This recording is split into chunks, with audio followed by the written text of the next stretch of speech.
Perguntas e respostas 10.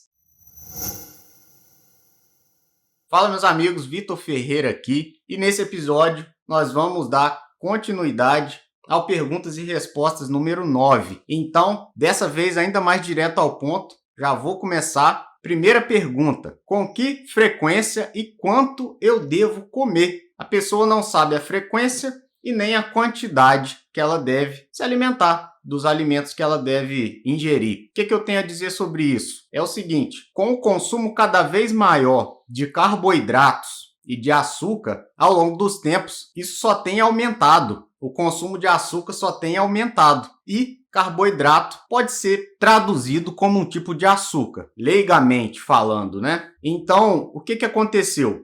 As pessoas, de certa forma, se tornaram imunes aos sinais do nosso corpo, sinais de feedback do nosso corpo, e elas tendem a comer mais do que elas precisam. E essa sabedoria convencional também nos diz para que a gente coma regularmente, de 3 em 3 horas, em pequenas porções, para evitar ficar com fome e, eventualmente, comer demais. Só que isso aí não funciona. Qual que é a melhor abordagem?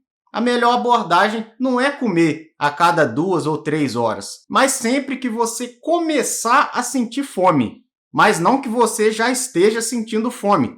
Então, sentiu o primeiro sinal de fome, está na hora de comer. Não tem essa história de 3 em 3 horas. A gente precisa ouvir melhor nosso organismo. Você não precisa sentir fome. Começou a sentir fome, está na hora de comer. E sentiu saciedade, está na hora de parar, independentemente se tem ou não comida no prato. É a sua saúde que está em jogo. Você pode fazer um pequeno lanche, não tem problema não. Se você não tiver tempo para fazer uma refeição, um almoço, um jantar, faça um pequeno lanche, não tem tanto problema. Mas se puder evitar de fazer lanche, é muito mais recomendável, muito melhor que você faça uma refeição. E esse lanche pode ser aí um punhado de nozes, pode ser um pedaço de chocolate amargo, pelo menos 85% de cacau, pode ser um abacate, podem ser frutas com baixo teor de carboidratos, como as frutas vermelhas, coco, abacate, né?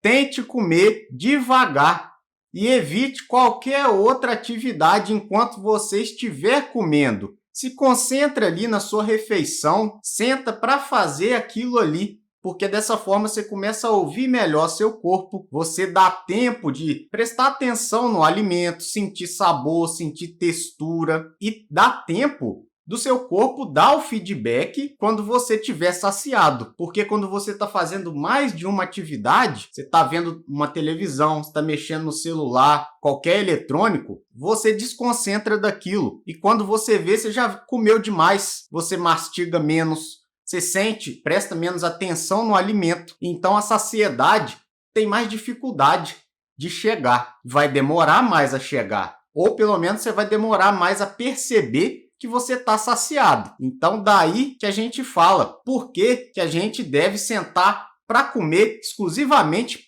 para aquilo ali. É justamente por conta dessa questão, porque apesar de você conseguir fazer várias coisas ao mesmo tempo, tudo bem, esse é um fator até que te prejudica mais, porque você vai deixar de prestar atenção, você não vai ter a mesma atenção em uma coisa fazendo duas. Apesar de você conseguir fazer várias coisas ao mesmo tempo, sua atenção nunca vai ser a mesma. Isso é fato. As mulheres conseguem fazer melhor isso. Isso já está comprovado. Os homens, então, são mais prejudicados ainda. Quando sentam para comer em frente à TV, começa a pegar celular, começa a distrair com tudo que é coisa. Aí vai acabar comendo mais do que precisa. Então, tenta comer devagar e evite qualquer outra atividade enquanto você come. E aí você vai gradualmente recuperar a capacidade de reconhecer quando você começar a ficar satisfeito. E não existe razão para comer tudo que está no prato ali. Se você já está satisfeito, basta parar de comer. É a sua saúde que está em jogo. E não tem nada de errado nisso. Lembre sempre, coma quando você estiver com fome, mesmo que seja uma refeição por dia. Se não sentir fome, não precisa comer. Não deixe que outras pessoas ditem a você o que você deve comer, com que frequência você deve comer. É você que sabe disso. Ninguém melhor para definir, para decidir isso aí que você mesmo. Então, se você não precisa lanchar, evite lanchar. Segunda pergunta: quanto peso eu posso perder e com que rapidez que isso acontece? De novo, isso é muito individual, mas pode variar de 0,5 quilos até 4 quilos por semana. Essa é a experiência que eu tenho. Isso em média, tá? Por isso que tem esse gap tão grande aí. Mas tem um caso ou outro, que a pessoa consegue perder até 5 quilos em uma semana. Mas isso é o que é possível de ser feito. Não que seja o mais comum, o mais frequente. Só é possível, mas a média, como eu te falei, vai ficar entre meio quilo até 4 quilos por semana, principalmente na primeira semana. Depende da velocidade do seu metabolismo, depende da sua idade, do seu nível de condicionamento físico e de vários outros fatores. E mais uma vez, se concentre no percentual de gordura corporal e não no peso. É sua composição corporal que importa, porque balança ali não quer dizer muita coisa não. Você pode estar muito bem emagrecendo, perdendo gordura e ganhando massa magra, que pesa mais por volume, e sua balança está estagnada.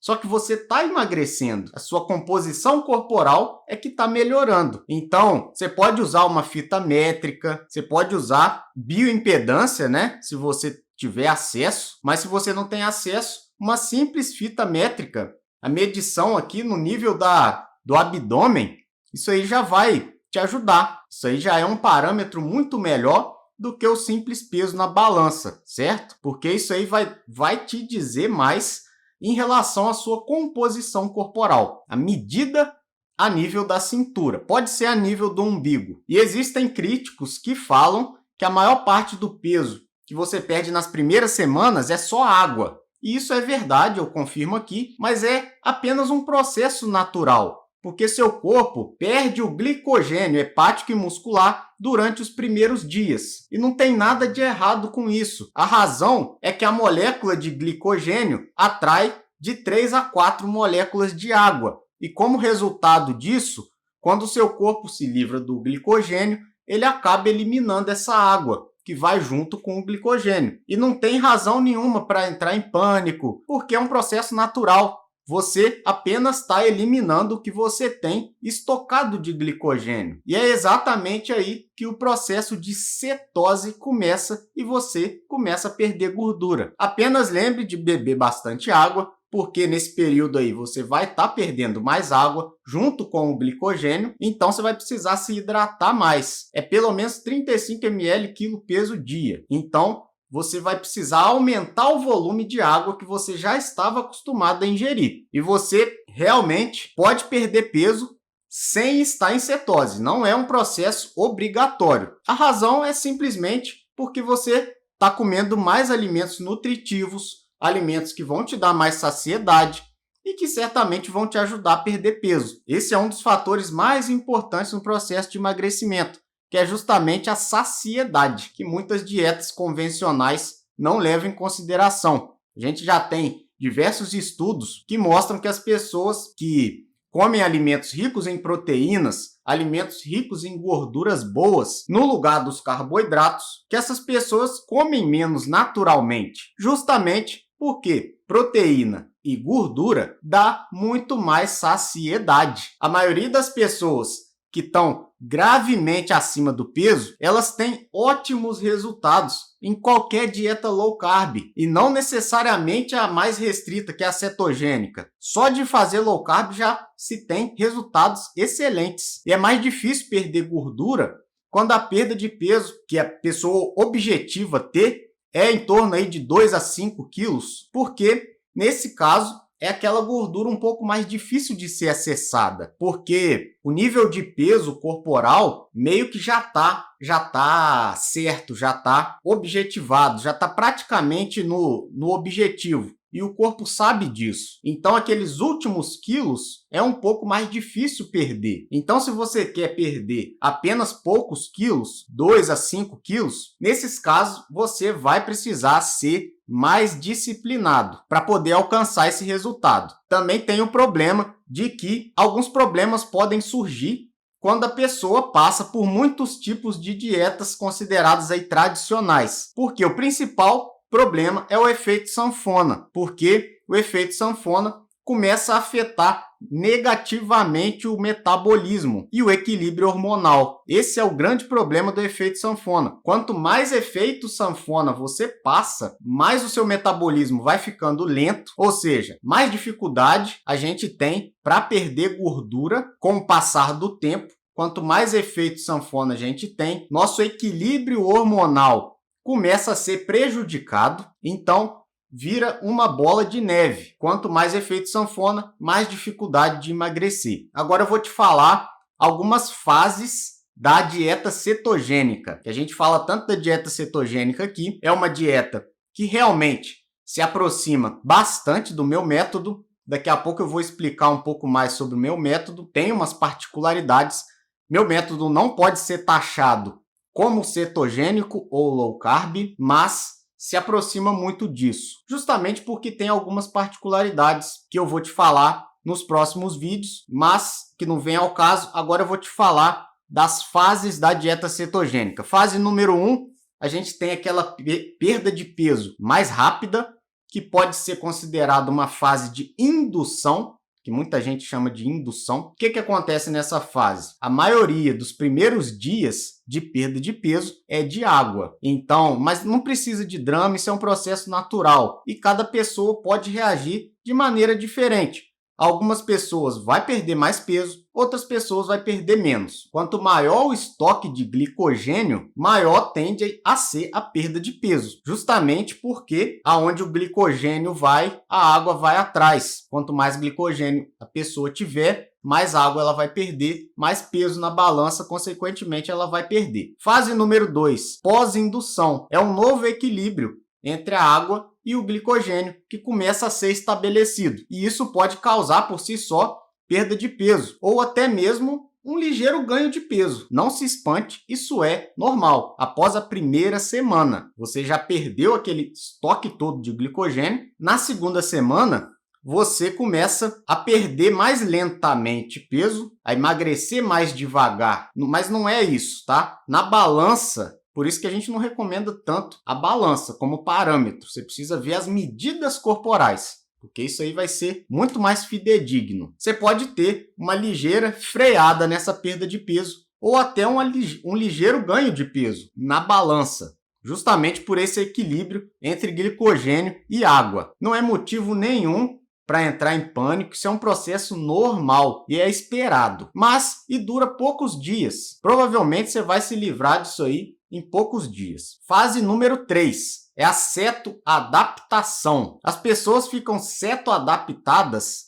depois de algumas semanas, em geral de 3 a 4 semanas em média, mas pode durar até meses, dependendo da dieta que a pessoa estiver seguindo. E a cetoadaptação completa, em que o corpo já aprendeu a usar a gordura como combustível e o cérebro mudou de usar glicogênio para usar cetonas, isso aí pode levar até mais de um mês, pode levar meses. E o seu peso pode estagnar ou até flutuar. Isso é normal, isso acontece com todo mundo, mas a tendência geral do seu peso é que ele vá cada vez diminuindo, é que ele vá cada vez para baixo. Próxima pergunta. O que é o jejum intermitente? Assim como o jejum de gordura, o jejum intermitente é um tipo de abordagem de alimentação e no caso, é ausência de alimentação. E ele é frequentemente usado para quebrar esse platô de perda de peso. Jejum intermitente é excelente para quebrar o platô da perda de peso. Ele não é usado apenas para perda de peso. Ele já provou ter um punhado de benefícios para a saúde em geral, principalmente no longo prazo, para longevidade e vários outros benefícios que eu estou careca de falar aqui. O que é o jejum metabólico? é outro tipo de jejum que você ingere cerca de 90% da sua ingestão calórica total vai vir da gordura. Esse é o jejum metabólico. Ao mesmo tempo que você mantém a ingestão baixa de calorias, em torno aí de 1.000 calorias, 1.200 calorias por dia. Então, no jejum metabólico, permite que você ingira calorias, mas essas calorias, praticamente 100%, necessariamente são gordura. Dessa forma, você consegue manter o jejum metabólico em torno aí de 1.000 a 1.200 calorias por dia. Posso comer nozes? Nozes são liberadas, mas com moderação, porque é muito fácil comer várias de uma vez só. É igual pipoca, né? Você pode, muito cérebro pode confundir, porque nozes tem muita gordura, gordura tem mais caloria, te oferece mais energia. Então, é preciso ter cuidado quanto à quantidade, para não virar um excesso de calorias ali. As nozes, elas são pobres em carboidratos e são adequadas para a dieta cetogênica. Mesmo se você contar os carboidratos totais, em vez dos carboidratos líquidos, as nozes, elas são ricas em fibras insolúveis. E essas fibras, a gente não precisa atribuir calorias essas fibras, porque são fibras insolúveis. Elas não são absorvidas, elas entram nas calorias líquidas. A gente tem as calorias totais e as calorias líquidas. As líquidas são as calorias que o nosso corpo absorve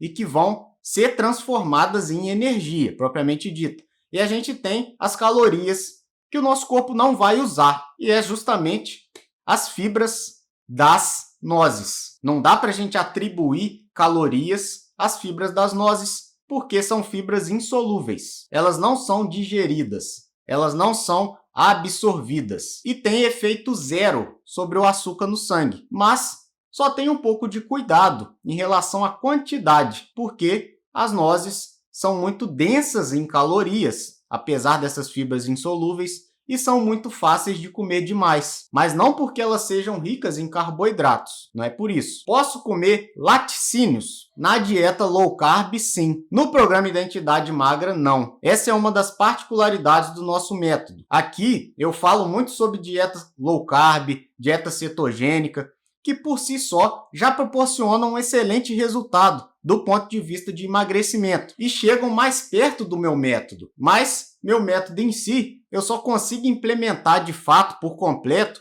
dentro do programa Identidade Magra. Por quê? Existem muitos detalhes dentro do programa e eu consigo explicar lá dentro de forma muito simples. Um exemplo, a tabela de alimentos que eu postei uns dias atrás, que nós temos quase 300 alimentos e eu consigo atualizar essa tabela constantemente. E lá você pode ter as recomendações dos alimentos baseadas na fase do processo de emagrecimento que você vai estar. E o outro diferencial extremamente importante é a recomendação dos alimentos baseado no nível de nutrição que cada alimento tem, em uma nota de 1 a 5. De forma extremamente simples. O alimento com a nota número 1 vai ter uma nutrição mais baixa que o alimento que tem uma nota número 5. Dessa forma, fica muito fácil de entender qual alimento é mais nutritivo ou tem mais nutrientes que outro. Você quer se alimentar de uma forma nutritiva, você simplesmente filtra a tabela e coloca o número 5 lá e vão aparecer os alimentos mais nutritivos que você pode ter acesso. E é justamente o ponto que muitas vezes a dieta cetogênica e low carb não levam em consideração. E isso é um diferencial e tanto, porque muitas vezes a fome é por conta de uma carência nutricional. E justamente aí que as dietas cetogênica e low carb pecam um pouco. Porque nessas dietas estão presentes na cetogênica e low carb, a gente encontra diversos industrializados,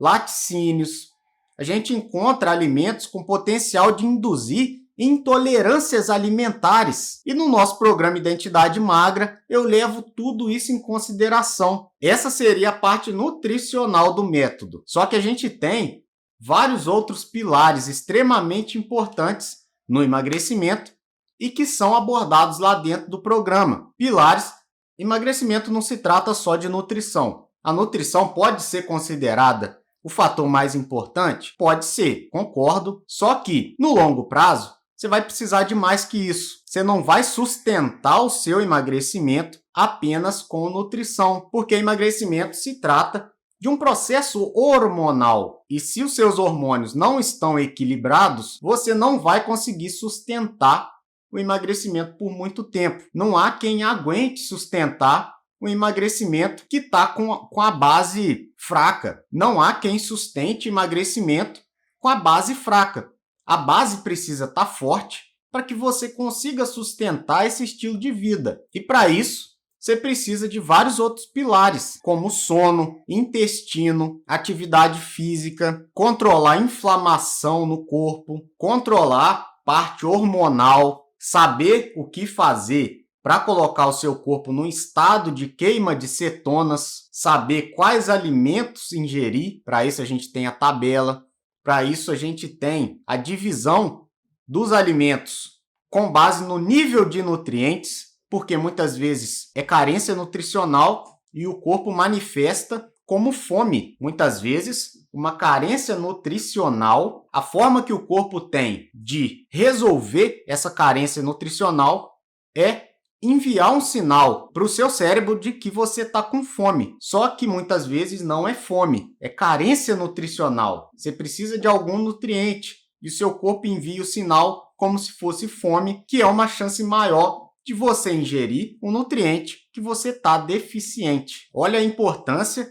de saber identificar os alimentos baseado no nível nutricional. É justamente por isso que a gente fez essa tabela com essa recomendação nutricional de 1 a 5, que é uma forma de simplificar isso aí. Porque se a gente parar e pegar a tabela de alimentos, tem uma tabela que chama TAC, que é a tabela de composição dos alimentos. E lá você vê cada alimento e você vê a quantidade de nutrientes que tem em cada alimento. E o que a gente fez? A gente resumiu essa tabela, fez um somatório de nutrientes e deu uma nota de 1 a 5. A gente viu, esse alimento tem um somatório de nutrientes maior que esse outro. E a gente atribuiu uma nota para ele. Dessa forma fica muito simples. Dentro do programa Identidade Magra, você vai ter tudo o que você precisa para criar justamente essa base sólida para você conseguir emagrecer com qualidade e manter o emagrecimento. Ou seja, emagrecer definitivamente, naturalmente, se livrar de remédios, de pressão, de diabetes, sempre com o acompanhamento do seu médico. Você vai ver que com o tempo você não vai precisar tomar nada disso mais. Isso acontece com praticamente todo mundo que entra no método. O vídeo de hoje foi esse. Se você gostou, deixa um like, comenta aqui embaixo, compartilha o vídeo no WhatsApp, compartilha no Instagram, para que mais pessoas possam ter acesso a essa informação aí, para que mais pessoas possam ser ajudadas. Eu fico por aqui. Grande abraço e até o próximo!